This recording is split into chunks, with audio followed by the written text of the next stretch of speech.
12. Alléluia. Amen. Que Dieu te bénisse là où tu es. Nous avons lu le texte de Romains, chapitre 12, verset 1er au 2e verset. C'est un texte qui est écrit par l'apôtre Paul, qui dirigeait sa lettre aux Romains. Alors le contexte que nous avons lu, il venait de dire, peut-être que nous allons beaucoup parler ou parler peut-être dans quelques minutes seulement. Ce que je veux partager avec vous ce soir, c'est que ne vous conformez pas au siècle présent. Alléluia. Amen. Ne vous conformez pas au siècle présent. C'est ça le thème de mon message. Ne vous conformez pas au siècle présent. C'est-à-dire, ne recevez pas, n'ayez pas la forme du siècle présent. Le siècle présent, c'est le système actuel, le monde actuel. Alléluia. Amen. Le siècle présent, c'est le monde actuel. Ce qui se passe actuellement, c'est la mondanité, le modernisme actuel. Toute chose, c'est vraiment, l'homme est devenu moderne, tellement moderne. Et Dieu veut nous parler ce soir de ne pas totalement, pas totalement même, mais de ne pas nous conformer au siècle présent. Toko kanate nabatu oya moma oya mikolo. C'est ce qu'on appelle même actuellement Kilelo. Jamais le chrétien, le disciple de Jésus ne peuvent pas se conformer et être dans le camp de Kilelo, comme c'est dit dans notre pays, le Congo. Alléluia. Amen. Tolata Kilelo te. Soyons différents. C'est ça le thème de mon message ce soir. Ne vous conformez pas ou ne nous conformons pas au siècle présent, mais soyons transformés. Que veut dire conformer? C'est conformer, c'est juste recevoir une forme. C'est recevoir une forme quelconque à quelque chose ou à quelqu'un. La Bible dit que nous ne pouvons pas avoir ou recevoir la forme du siècle présent. Nous ne pouvons pas.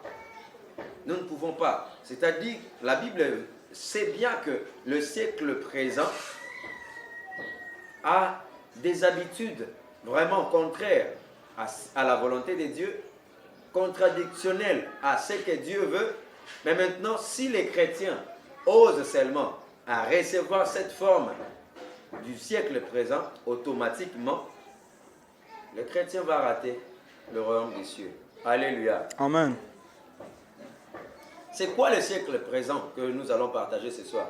Le siècle présent, ce sont les habitudes, la culture actuelle, les habitudes actuelles que tout le monde a maintenant. Au Congo, les gens disent, nous sommes dans Kilelo. Voilà. Un chrétien ne peut pas être dans Kilelo. Les trucs d'aujourd'hui. Donc aujourd'hui, dans ma ramener ces araka, il y a l'élo. Alléluia. C'est pas digne d'un chrétien. La Bible nous dit ce soir de ne pas nous conformer au siècle présent, mais d'être différents. C'est-à-dire, si on ne peut pas se conformer au siècle présent, donc nous devons être différents. Alléluia. Maintenant, en quoi sera notre différence? En quoi se révèle notre différence? Ou en quoi doit se révéler notre différence par rapport au siècle présent? Nous allons lire avec vous dans le livre de 2 Timothée chapitre 3, le verset 1er jusqu'au 5e verset. Lisons au nom de Jésus-Christ. Sache que dans le dernier jour, il y aura des temps difficiles, car les hommes seront égoïstes, amis de l'argent, fanfarons, hautains, blasphémateurs, rebelles à leurs parents, ingrats, irréligieux, insensibles, déloyaux, calomniateurs, intempérants, crieuls, ennemis des gens des biens, traîtres, emportés, enflés d'orgueil, aimant le plaisir plus que Dieu, ayant l'apparence de la piété, mais régnant ce qui en fait la force. Éloigne-toi de ces hommes-là. Amen. Amen. La Bible nous donne le caractère ou les habitudes de l'homme du siècle présent, du siècle que nous sommes. Nous sommes dans le temps de la fin. Nous sommes dans le dernier jour. Nous sommes déjà dans les derniers temps. Alléluia. Peut-être tu penses que ce sont des slogans. Ce ne sont pas des slogans. C'est vrai, nous sommes dans les derniers moments du monde. Parce que ce qui est vrai est que la Bible dit que dans les derniers jours, il y aura des temps difficiles. Les gens ou les hommes seront égoïstes. Vrai ou faux, aujourd'hui, là, les hommes sont égoïstes. Vrai ou faux? Les gens seront amis de l'argent. Vrai ou faux, aujourd'hui, là, les hommes sont amis de l'argent. Ils peuvent même tuer. Quelqu'un tue même son frère, même son père, c'est lui qui lui a engendré, même sa maman. Il lui tue juste pour avoir beaucoup d'argent. Est-ce que je mentis? Non, c'est la vérité. Aujourd'hui, là, les gens sont maintenant amis de l'argent, sont fanfarons, autant, tellement autant, de blasphémateurs, des ingrats, des irréligieux. Les gens qui n'aiment plus prier. Non, prier, c'est passer du temps. Maintenant, là, c'est passer du temps. Quand quelqu'un prie trop, c'est un étourdi. C'est quelqu'un qui n'a pas à faire. C'est quelqu'un qui n'est pas intelligent. Ce n'est pas la vérité. Ce n'est pas la vérité, ça. Tout ça, ça révèle juste que la parole biblique s'est accomplie. Et c'est vrai, en voyant, parce que quand on veut parler de la malaria, par exemple, pour conclure que ça c'est la malaria, nous devons voir les signes cliniques et paracliniques de la malaria. Si on a réuni les signes cliniques et le laboratoire confirme que c'est la malaria, vous n'avez pas à nier. Et c'est la malaria, c'est vrai, c'est la malaria. Mais si nous avons les signes, tous les signes que la Bible a annoncés, et nous en avons maintenant, et comment tu ne vas pas croire? Tu vas dire que non, c'est du mensonge, c'est pas la fin du monde, c'est pas la fin du temps, nous ne sommes pas encore le dernier moment. Mon frère, ma soeur, c'est vrai, nous sommes au temps de la fin. Maintenant, les hommes du temps de la fin, voyez les comportements qu'ils auront. C'est ce que la Bible venait d'annoncer et c'est ce qui se passe actuellement. Maintenant, toi, tu es un enfant de Dieu, tu as aussi ces mêmes comportements-là. Alléluia. Non, là, ça ne marche pas. Comment un enfant de Dieu doit avoir le même comportement des hommes du temps de la fin? C'est pourquoi la Bible vient ce soir nous annoncer, Dieu vient ce soir nous annoncer pour nous dire de ne pas nous conformer au siècle présent. Sinon, veuillons voir la conséquence de ceux qui vont se conformer au siècle présent. Lisons dans le livre de Galates, chapitre 5, verset, on commence. Voyons voir seulement. On peut commencer le verset 19, mais je prends seulement le verset 21. Lisons au nom de Jésus-Christ. Galates 5, 21 à 22. 21 plutôt. L'envie, là ce sont les caractères ou les comportements, les attitudes de quelqu'un qui marche selon la chair, ou les habitudes de la chair. C'est ce qu'on est en train de parler. Maintenant je prends seulement le verset 21. L'envie, l'ivrognerie, les excès de table, les choses semblables et les choses semblables. Je vous dis d'avance, comme je l'ai déjà dit, que ceux qui commettent de telles choses n'hériteront point le royaume des cieux. Le royaume de Dieu, plutôt. Amen. Amen. Que ceux qui commettent de telles choses n'hériteront pas le royaume de Dieu. Quiconque se conforme, quiconque est chrétien, est enfant de Dieu, mais il est en train de se conformer au siècle présent, c'est ça la conséquence principale. Il ne va pas hériter le royaume de Dieu. Amen. Il ne va pas hériter le royaume de Dieu. Point trait. C'est ça la conséquence grave. Maintenant, imagine ma soeur, mon frère, toi, tu t'es dit aujourd'hui enfant de Dieu et tu rates le royaume de Dieu. Là, qu'est-ce que tu as fait? Rien du tout. Alléluia. Là, tu n'as rien fait. Si seulement tu te conformes au siècle présent, non, là, ça ne va pas. Tu vas rater le royaume des cieux. La conséquence finale de ceux qui se conforment au siècle présent, mais qui sont chrétiens, n'est que la perte de la vie éternelle. Alléluia. C'est pourquoi Dieu vient ce soir pour nous dire de ne jamais nous conformer, de ne pas nous conformer. Si on s'est conformé, peut-être déjà, alors mon frère, ma soeur, il est temps pour toi, parce que Dieu t'a fait grâce, tu es encore vivant et tu l'as entendu ce soir. de ne plus te conformer. Tu vas te demander, mais comment est-ce que je suis en train de me conformer au siècle présent? La Bible venait de nous dire les habitudes du siècle présent, les hommes du temps de la fin.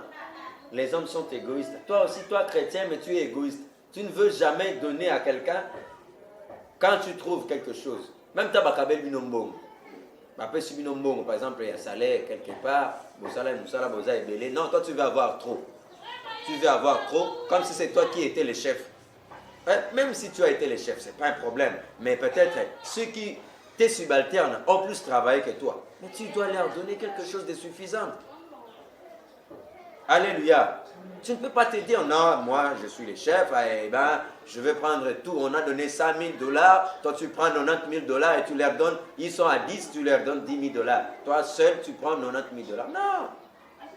On vous a donné 50 000 francs, mais toi tu prends 45 000 et tu leur donnes 5 000 francs qui se distribuent. Non, ça c'est une méchanceté, un caractère concret des hommes du temps de la fin.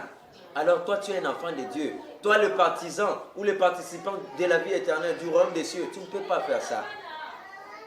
Les hommes du siècle présent, tous les garçons ont des copines. Toi aussi chrétien, tu as 2, 3 copines. Non, même une seulement. Ce n'est pas digne d'un enfant de Dieu. C'est pas digne d'un enfant de Dieu. Avoir des copines. Tu vas commettre de l'adultère. Est-ce que Dieu autorise l'adultère? Quiconque est adultère n'héritera point le royaume de Dieu. Quiconque est impudique n'héritera point le royaume de Dieu. Les hommes du temps de la fin, ils veulent, surtout les garçons ou les filles. En tout cas, si tu es seul là, donc il y a vraiment aux azoba. Tu es, je ne sais pas, tu es un intrudit, tu n'es pas informé, tu n'es pas à la page, tu n'es pas à la mode. Alors il faut avoir une copine, il faut avoir un copain de gauche à droite, des choses comme ça. Mon frère, si tu fais de telles choses, tu vas rater le royaume des cieux. Tu vas rater le royaume des cieux, je te le jure. Tu vas rater. Il est grand temps pour toi aujourd'hui de te repentir de ces méfaits-là, de ces mauvaises actions-là. Tout le monde ment. Tout le monde est en train de mentir. Toi aussi tu mens. Mon frère, ma soeur, ce n'est pas digne de toi. Ce n'est pas digne d'un enfant de Dieu. Ceux qui vont accéder dans le royaume des cieux, ce n'est pas digne d'eux. Alléluia. Ça ne va pas. Ne te conforme pas. Tu dois nager contre courant. C'est-à-dire, tout le monde est dans le copinage, mais toi, tu n'es pas dans le copinage. Tout le monde est dans le vol, mais toi, tu n'es pas dans le vol. Tout le monde est dans les mensonges, mais toi, tu ne mens pas. Nager contre courant, ça va te donner des muscles. Ça va faire même à ce que Dieu puisse t'assister. Et quand Dieu va venir dans ta vie, il va venir avec tout ce que tu demandes là. Alléluia. Je sais que c'est dur, mes frères et sœurs. C'est dur, mais pour un enfant de Dieu, c'est facile. Pour quelqu'un qui est rempli du Saint-Esprit, c'est facile. Les grands problèmes pour nous, c'est quoi? Nous sommes trop distraits, trop distraits, trop distraits. C'est pourquoi le diable veut nous donner une forme semblable à sa forme à lui. Alléluia. Si seulement nous nous conformons au siècle présent, mes frères et sœurs, la seule plus grave conséquence, c'est celle-là de rater le royaume des cieux. C'est fini. Imagine maintenant, nous sommes à l'église. Nous avons cru en Jésus-Christ pour gagner la vie éternelle, pour hériter le royaume des cieux. Maintenant, si tu les rates, qu'est-ce que tu as fait? Tu as passé seulement ton temps inutilement. Inutilement alors. Tu as souffert inutilement. Peut-être il a plu sur toi et tu étais en pleine évangélisation, tu étais parti quelque part en pleine prière, tu as fait des sacrifices, mon frère. L'obéissance vaut mieux que les sacrifices. C'est ce que dit la Bible. Dieu ne préfère pas tes offrandes, tes actions de grâce, je ne sais moi quoi là, mais tu n'obéis pas. Non, arrête, obéis d'abord et il va agréer tout ce que tu lui donnes là. Alléluia. Il le faut, c'est une obligation. Dieu veut que nous ne puissions pas nous conformer. Il ne demande pas notre avis, mais c'est un ordre qu'il donne ce soir.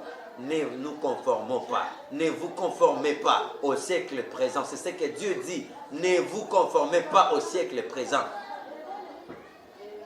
Batunyo so bazana na vie qui makamu, mais toi change Aie un peu une vie autre. Parce que imagine que toi aussi tu as des copines, tu as 3 copines, tu as 2 copains, même un seul là. C'est pas un problème, même un seul, c'est pas un problème. Mais imagine seulement un jour, hein, mon frère, il te trouve là, ou elle te trouve en plein prédication. Et tu es en train de prêcher à quelqu'un d'autre, hein, d'arrêter avec la publicité. Hein, mon frère, imaginez un peu. Tu prêches à quelqu'un d'autre. Oh mon frère, vous voyez, avec la publicité, c'est pas bien. Il faut fuir la publicité, sinon tu iras en enfer. Mais maintenant, ta copine est là à côté de toi. Il vient te surprendre. Il va te dire, mais toi, qu'est-ce que tu es en train de badiner là? Tu parles quoi? Tu es en train de blaguer, hein? Tu dis quoi? Tu vas dire, bon, bien ma chère, bon, comprends seulement, j'étais seulement en train de prêcher, hein? C'était seulement, je devrais seulement parler. Tu devrais seulement parler. Ah, c'était bien. Tu devrais seulement parler. Et pour toi, alors? Et pour toi? Et toi-même? Et toi-même, là? La Bible nous dit, toi qui enseignes les autres, tu ne t'enseignes même pas. Toi-même qui enseignes, là, tu n'es pas un exemplaire, mais tu veux seulement enseigner. Non, mon frère, Dieu peut t'utiliser comme un instrument, même tel que je suis en train de parler là. Dieu peut m'utiliser comme un micro seulement, parce que, imaginez, on utilise un micro pour seulement peut-être augmenter le son, pour que celui qui est un peu loin, qu'il puisse bien entendre. Mais, à la fin, tout le monde part chez lui. Tout le monde peut-être trouve à manger, mais les micros ne trouvent pas à manger. On jette les micros loin de nous. On laisse les micros à l'église. Nous, on est ailleurs. On se promène, on part dans des fêtes. Le baffle est resté dans l'église. Dieu peut t'utiliser comme un baffle seulement. Tu seras utilisé comme un baffle comment? Si seulement tu te conformes au siècle présent. Mais aussi, tu es dans la chorale, tu es en train de chanter pour lui, tu es en train de lui donner la gloire que lui-même ne reçoit pas, parce que la gloire de quelqu'un qui est pourri, qui a des mains sales, il ne les reçoit pas. Et les derniers jours, il va te dire, je ne t'ai jamais connu. Oh, mais moi, j'ai chassé des démons en ton nom. Oui, je t'ai utilisé comme seulement un micro et j'ai passé juste par toi pour que quelqu'un qui était à 100 mètres de moi, qu'il puisse juste m'écouter. Qu'il puisse juste entendre ma voix. Et c'est fini. Alléluia. Si Dieu peut t'utiliser dans la chorale, puissamment, tu chantes très bien. Tu chantes très bien. Mais tu rates l'enlèvement, tu rates le royaume des cieux. Là, qu'est-ce que tu as fait? Rien du tout. Mon frère, tu n'as rien fait. Je te jure que tu n'as rien fait. Tu n'as rien fait. Si tu as quelque chose que Dieu est en train de te reprocher ce soir, qui t'a donné une forme conforme à celle du monde, en tout cas mon frère, ma soeur, réponds-toi ce soir. Dieu est disposé pour te recevoir. Tout le monde est en train de tricher à l'école, à l'université. Mais non, toi, tu ne peux pas. Tu ne peux pas. Parce que tu es enfant de Dieu. Un enfant de Dieu n'est pas un voleur. Tu vas dire, non, tricher pour réussir. Mais c'est du vol. C'est du vol. C'est du vol. Si tu ne sais pas, c'est du vol. Maintenant, Dieu autorise le vol? Non. Dieu n'autorise pas le vol. Dieu n'est pas un voleur. Comment est-ce qu'il va autoriser un voleur? Être dans sa présence? Non. Dieu veut de nous la sanctification. La corruption, ce n'est pas digne des enfants de Dieu. Mais nous sommes dans la corruption, nous sommes dans la tricherie, nous sommes dans le vol, nous sommes dans le mensonge, nous sommes dans l'impunicité, nous sommes dans les copinages, dans toute forme d'impunicité. Ce n'est pas digne des enfants de Dieu. Et on s'est dit, on est en train de se préparer pour le royaume des cieux. Mon frère, tu te mens, hein? Tu te trompes. Tu te trompes. Ma soeur, tu te trompes. Tu t'es distrait. Et tu es en train de passer seulement ton temps comme ça, inutilement. Inutilement. Convertis-toi. Change notre chemin. Nage. Commence à partir d'aujourd'hui de nager contre courant. Tout le monde ment, mais toi tu ne mens pas. Tout le monde trompe, mais toi tu ne trompes pas. Tout le monde vole, mais toi tu ne voles pas.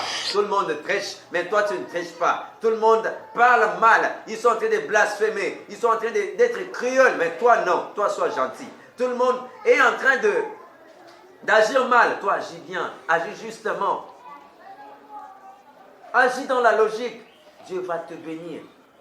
Dieu va être avec toi. Et si Jésus, revenons maintenant, il va te prendre. Mais imagine si tu es un tricheur.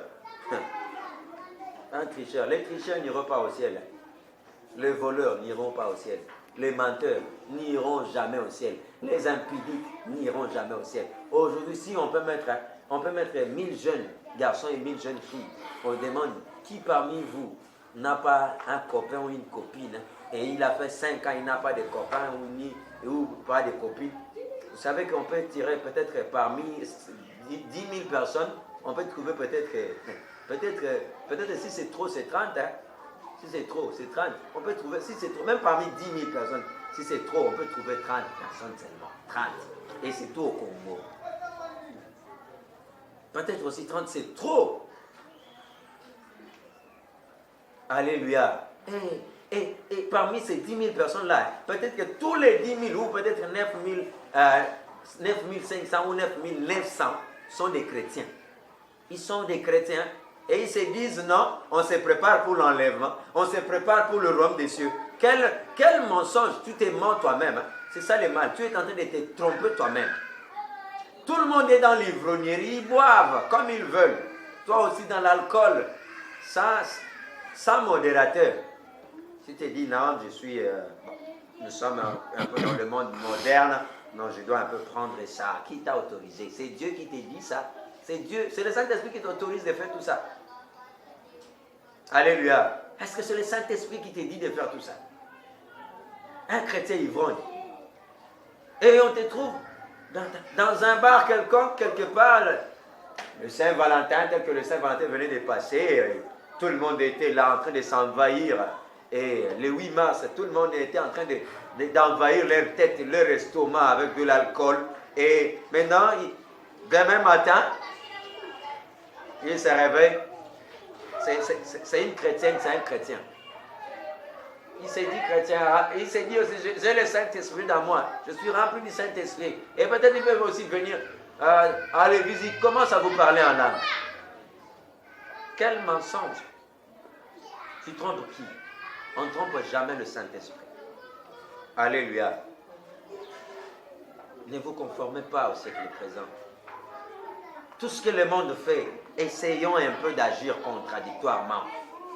Tout ce que le monde fait en train d'être mal aux yeux de l'Éternel, essayons un peu d'agir autrement, nous allons voir ce que ça va nous engendrer. Essayons un peu d'aller autrement, nous allons voir ce que Dieu va nous dire. Que le Seigneur vous bénisse abondamment. Est-ce qu'on peut affirmer la parole?